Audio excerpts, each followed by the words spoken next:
16 and pregnant Whitney Purvis has just been arrested, again, but this time, it's not just another petty charge or a child support dispute. No, this time, it's something far more serious. On July 7, 2025, authorities in Floyd County, Georgia, confirmed that Whitney, now 33 years old, has been charged with felony involuntary manslaughter, possession with intent to distribute a controlled substance, and the use of a communication device to facilitate a felony. And the circumstances surrounding this arrest are both disturbing and heartbreaking. According to officials, the charges stem from a fatal overdose involving xylazine, an animal tranquilizer also known as Tranq. The drug, which has been dubbed the zombie drug on the streets, has been increasingly linked to fatal overdoses across the United States, and now, Whitney Purvis is allegedly tied to one of those deaths. This marks a devastating new low for a woman whose life has played out like a real-time cautionary tale ever since she appeared on MTV's 16 and Pregnant back in 2009. Fans of the show will remember her as the young Georgia teen struggling to raise her newborn son Weston Jr.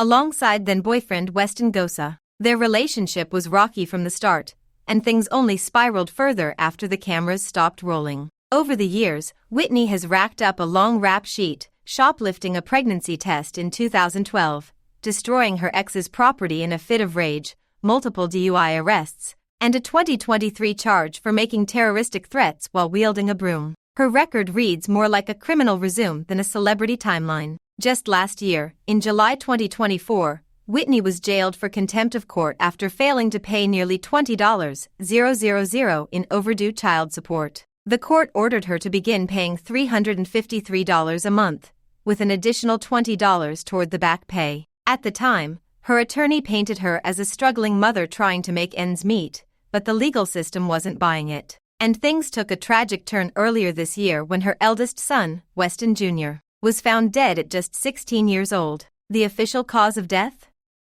Natural causes, but rumors quickly spread that it could have been linked to substances, stress, or trauma. The grief was overwhelming, and it erupted into a very public feud. Whitney, who did not have custody of her son at the time of his death, claimed she wasn't allowed to attend the funeral. According to her, she arrived on time but was kept out by her ex and his family. She took to social media and news outlets to call Weston evil, stirring outrage and controversy across the internet. But Weston fired back, showing receipts, literally. He had allegedly informed her of the funeral date weeks in advance, and she had even been added to the guest list. He claimed she showed up after the service had already started and simply missed it. Despite the tension, Weston and his wife Amy arranged for Whitney to receive a separate urn and memorabilia from their son's funeral, an act of kindness that Whitney barely acknowledged. Instead, she doubled down online. In an emotional Facebook post, Whitney claimed she had been misunderstood. She said, "The only reason I did an interview was so his father's donation account might receive more attention and help with the funeral process."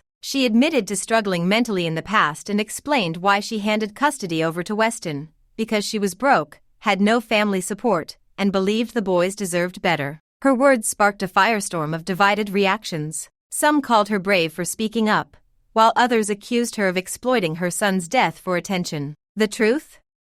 Likely somewhere in the messy, painful middle. But now, everything has changed. With this new arrest, Whitney isn't just facing criticism, she's facing prison. The manslaughter charge connected to xylazine is part of a wider crackdown on synthetic drug distribution in Georgia. Authorities believe Whitney played a key role in facilitating the sale or delivery of the drug that ultimately led to someone's death. The fact that she used a communication device, a phone or messaging app, to do it adds a federal layer to the case, and the penalties are steep. If convicted, Whitney could be looking at years behind bars, if not decades. This is a far cry from the teenage girl America met back in 2009. That girl, scared, overwhelmed, holding a newborn, was supposed to be the beginning of a redemption arc. But life doesn't always follow a script. For Whitney, the combination of early fame, unstable relationships, legal troubles, and personal grief has led her down a path few could have predicted, and even fewer could have survived. The irony is bitter. A woman who once went viral for stealing a pregnancy test is now behind bars for allegedly playing a role in someone else's death.